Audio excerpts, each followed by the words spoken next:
Good morning. Here we are in Cuddlist Talks. I'm Janet Trevino. I live in San Antonio, Texas, and I'm one of dozens of Cuddlists all over this beautiful nation, and there's some in other countries as well. So please look at us at cuddlist.com, find a Cuddlist near you, and cuddle up with someone that you think would be a great partner to learn how to cuddle with, right? So here we are. You are dating. You're out there, maybe you're newly out in the world after ending a relationship, or maybe you are kind of still young, right? You just are still dating, you haven't committed to anyone in particular.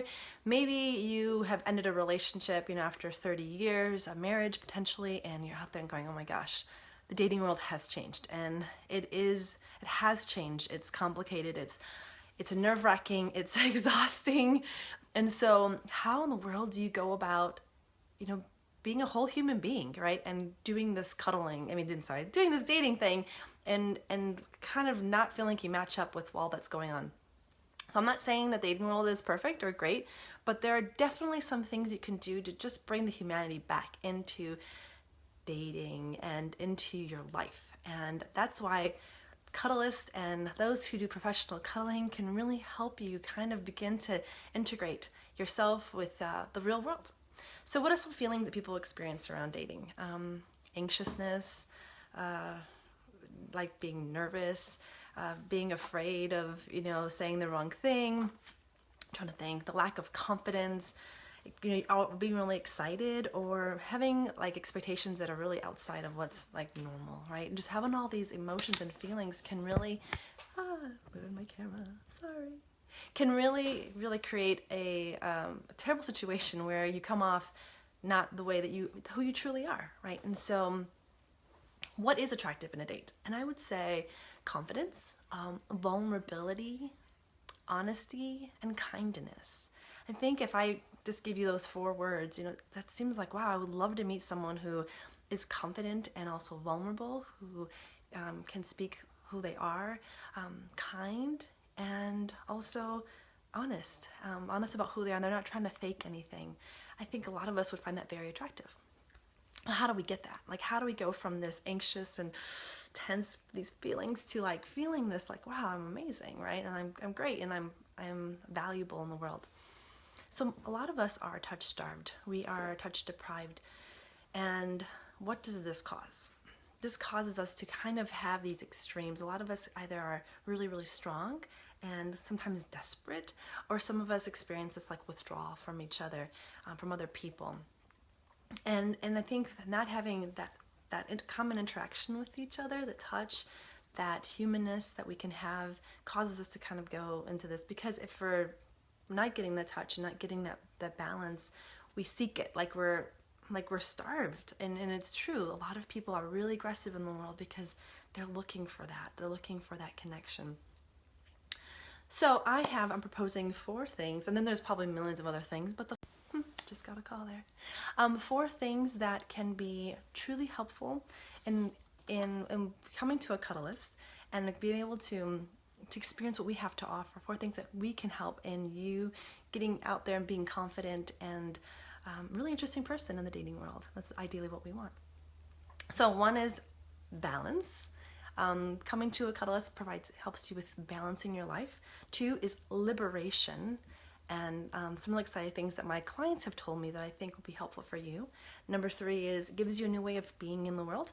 And number 4, gives you rest, right? So, and I'm gonna flesh all these out. There's a lot that I can say about each one of these, but we'll see how we can do. So number 1, gives you balance. So as I was explaining, like, we have these extremes, like either you come on too strong or you're withdrawn, and coming to a Cuddlist can allow you to begin to integrate, right? So what we find is that people they're always in their heads like, oh my gosh, we're always thinking, we're stressing, we're over analyzing, we're constantly like, oh my gosh, do they like me? Should I go out with them? Should I call them? Should I text them? And all these questions. And I remember those days where just overwhelming. And coming to a Cuddlist can allow you to find that balance of like getting in your body and really feeling things like from here down. It also allows you to be able to get that energy balance. So if you're feeling that intensity coming into like, okay, no need to be as coming off so strong. Or if you find yourself withdrawn, you can come in as well to coming out of your shell a little bit. So right there, you're already finding a new balance into who you are. All right, number 2. That was an easy one. Number 2, liberates. So this one I heard just yesterday from a client who said, cuddling has liberated me. And I'm thinking, wow, that's a big word to use. What does that mean, right? So he said that he's experienced a lot of depression, and it wasn't clinical depression, but just these dips in his life experience, and he just didn't like it. And he knew something wasn't right, and he was trapped. He felt really trapped, and so with cuddling, he was able to see another way, feel in new ways. And that's, right there, if you're feeling like sometimes you have these dips and these, sadness in your life, cuddling can do that, can actually help you move some of that negative energy that you don't want, can move it out. He also told me that he experienced more open mind, an open heart, and it was able to connect better with his spirit, have an open spirit to life. Right there, that's really powerful to be able to make those kind of shifts. And that's just with cuddling, with the touch that a cuddlist can give. Another way was the senses. I think, again, a lot of us are in our heads and we're always thinking, but there's so much to experience in the world and to explore. And he explained how he could now, the taste of food was different, and the ability to what he could see around the world, and it allowed him to just, again, getting into his body and liberate himself from being in his mind. And then it calmed his thoughts to listen. So be able to do all of these things. Can you imagine just being held or talking with another human being, and someone who can compassionately listen to you can provide this breakthrough. Over and over again, I've seen people come to me and they have these breakthroughs, either through physical pain or, they're not being able to rest and sleep. Most of them, a lot of them are telling me that things are shifting and changing in their life because of coming to a Cuddlist. And that's amazing. I'm grateful that we exist in the world now because we need more of this type of healing. So the third thing, so I've gone over, what was the first one? Balance. It helps balance all the stuff that's just out of whack. 2, it helps liberate you in, getting that junk out and bringing up something new. 3, it helps you have a new way of being in the world. Now this one's huge. This one's something that's exciting, I think, because now you as a whole person, you're learning how to relate to another whole person. And I think that this is like creation. You are creating something new with someone. So with each person you meet, either a Cuddlist or out there in the dating world, you're meeting someone completely new, just like you, another human being that has needs and wants and desires. And so coming to a Cuddlist first allows you to slow down, acknowledge your humanity. Slow down. As you see, I'm rushing to say everything, but slowing down. Seeing somebody eye to eye, if you're able and comfortable. Seeing somebody, as they are, without judgment, and curious about who they are as well. A lot of Cuddlists will experience people this way. They, you walk into their space, and they're curious about you. Who are you?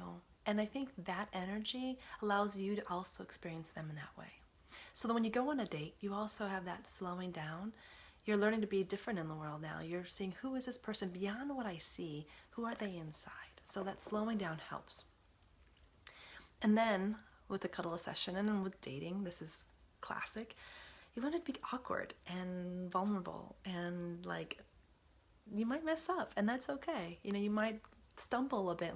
I know there's some times when someone's like, I really would like for you to hold me in this position, maybe your head's here, or maybe my head, and for a few seconds, or we're trying to figure out where all the limbs go, and we're trying to okay, that's weird. Is that comfortable? How are you feeling? What's that like? And just doing that is, for me, it's a joke. It's funny, and I laugh, and I think it's cute, but we're just not really comfortable in our world to have it. See, just like that.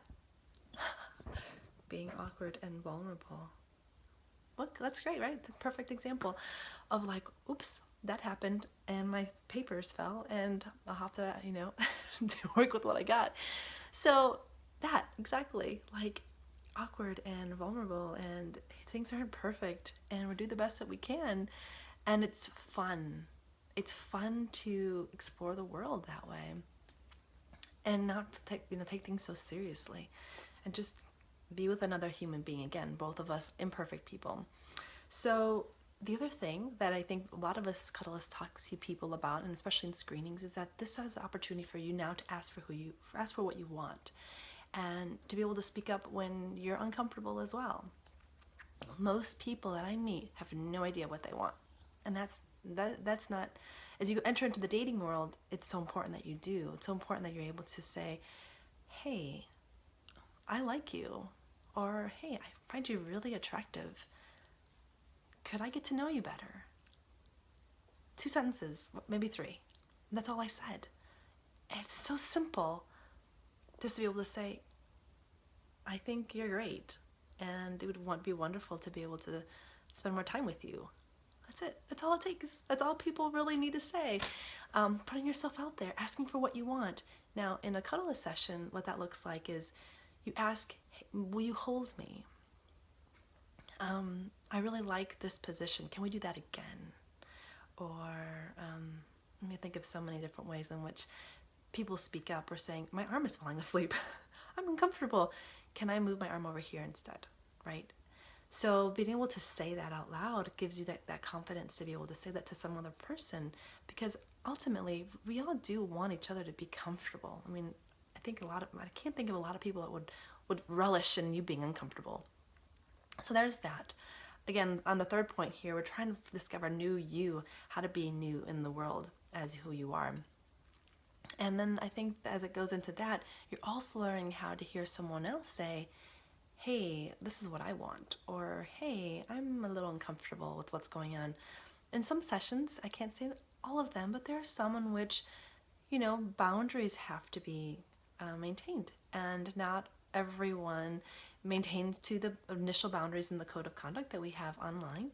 And so there is opportunity for me to say, "I'm feeling uncomfortable," or "I'm feeling tense." Like, yes. And to the feeling tense is like, and the people can even say, I noticed your heart beating differently. And I'm like, yeah, I'm feeling a little uncomfortable. I'm trying to figure out how to, I also need to work on it, how to be able to tell you, this isn't exactly working, but let's see what's going on. And so hearing that is not easy. A lot of us struggle with, what if someone doesn't like what I'm offering, or, in the dating world, what if someone doesn't receive or appreciate what I have to offer. And so let's talk about rejection for a little bit, because I think it's important. Rejection is a gift. Yeah, I know. Most of us have not been taught that. Most of us think of rejection as saying something about who we are, and it has nothing to do with who you are. You are valuable. You are wonderful. You are doing everything right if you speak up and you ask for what you want, right? You can. Any of us can. And when someone says, I don't know about that, or maybe not right now, or maybe later, right? We hear a lot of that, maybe later. Basically, they're saying no. They're in their no. They're not able to feel confident to say no, but they're like, eh. So how do you take that? Like, whoa, someone just rejected me. I say is take it as they're telling you and teaching you how to be, how to experience. Well, they're giving you a gift, and the gift, what I mean to say is, they're telling you what they don't want, but that doesn't mean that they don't want you. This is about them. And so now okay, they're not into that. And so then you can ask other questions, or you can give them space, or you can then realize that they've just helped you save time. So now you don't have to be thinking maybe I'll try some, keep trying. They've just saved you a ton of time and energy. And now if they said no to the dating relationship, I think a lot of us experience I don't want to date you, I don't want to meet you, I don't want to see you anymore. Then they've just saved you so much time and energy, and that's not the right person for you. And it's nothing about you as a person. It's what they're needing. And so they're basically telling you what they need. And they move on, and you make space for what it is that you do want. So then you meet the next person and you go, this is what I'd like. And there's a yes out there in the world. It's just that, again, with coming to a Cuddlist, you can find finding that confidence, finding that vulnerability, finding that honesty, and finding that kindness. If that is the person you become in the world, I can guarantee, well, can I guarantee? I don't know if I can guarantee, but I would say that positively, someone out there is interested in getting to know you and being with you. And coming to a Cuddlist can allow that integration to happen, for you to be able to find that. All right, I think I'm losing myself here with all these words. So I'm going to go to the last point, number 4. Cuddling allows you to have rest. Now, why is that important? I mean, you can, yeah, imagine, okay, because we're lying down and it's like, yeah, we're just hanging out, right? No, I'm not talking that kind of rest. Dating is exhausting. It is. And, you know, you might be out there putting out all these, like, you know, requests to people if you're doing online dating, or you might be going out into the bar scene and, like, meeting people. And the next day you're exhausted, you're tired, you're like, you know, I'm trying to meet people, or maybe you don't even know how to meet people, and it's just, you're just in your head and you're thinking, I'm tired. I'm tired of dealing with the bullshit. I'm tired of what I see out there. Come and rest, right? Come and allow yourself to be embraced, and allow yourself to just rest with someone who deeply cares about you, who wants you to have an amazing human experience, and allows you to clear your head and just be in your body. So after everything, after all this stuff that you've been working on, come and rest and be with us. I think I have one story I want to share, that how this has changed me and how this has made me a better person when I was in the dating world. I had left, I'd gotten out of a 13-year marriage, and I went to a cuddle party near the end of that. So I wasn't a Cuddlist yet, and I didn't know there were no Cuddlists in Texas at the time. And so I went to a cuddle party and learned, again, how to ask for what I want, how to negotiate, how to say no, how to receive a no. I felt really confident, felt really good about myself. And what I did was I went on a few dates. And there was one person that I met that we were walking down the sidewalk, and I said, hey, may I take your arm? And he's like, yeah. I was like, cool. So I took his arm. Again, why did I do that? Why did I ask instead of just take his arm? Because I definitely wanted to show respect, and I didn't know if he had issues around touch, and I didn't know him well enough. And again, people, we don't know each other's stories, and so touching someone without their permission can be really harmful. And there again, we don't know. So I asked and took his arm, and then later he tells me that it was really special. Like, he knew I was a different type of person.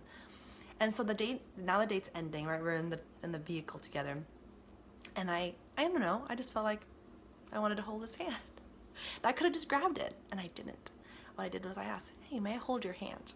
And he said, yeah. Like, it was innocent, and it was sweet, and I did it. Took his hand. And I was holding his hand, and then at some point I'm like, you know what? I'd like to kiss this guy. Why not? You know? Kiss is innocent enough. And I said, may I give you a kiss? And he's like, yeah. It's like, cool. Nice. And we kissed. And it didn't mean like anything else had to happen. It just was this like sweet, like, I just want to kiss you, and it would be nice if we could do that just for a bit. So I got to experience his lips and his mouth, and it was wonderful. And the date ended. Like, it didn't go anywhere. I didn't have to. It was what it was. It was a great way to like connect, and we moved on. And I am still in a relationship with this person. He's still in my life. So it was these sweet little things, and then I think he saw that. He saw that like sweetness about it. Now some people tell me it's not spontaneous, you know. It's more sexy if you just take somebody and just like do it instead of like asking.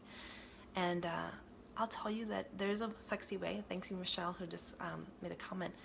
It is so sexy to ask, and I think those who also feel that they don't think it says they don't want to. They want to be more spontaneous. I think it's those people who are afraid of being rejected, right? And there's a lot of feelings that work through like being that vulnerable and asking instead of just doing.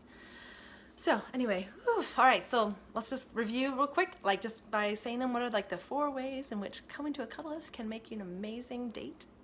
1, brings balance into your life, gets you out of your head, into your body. 2, liberates you, gets you getting all the junk out and bringing in all this amazing these feelings and new senses and awareness in the world. 3, it makes you a better you. So learn to ask for what you want, learning to receive a no, maybe be rejected, being able to create something with someone else, another human being, realizing your humanity. And number 4, gives you rest, right? To rest, relax and rest. And take a break from sometimes dating and just come where there's no pressure, no expectations, and no performance required. Just come.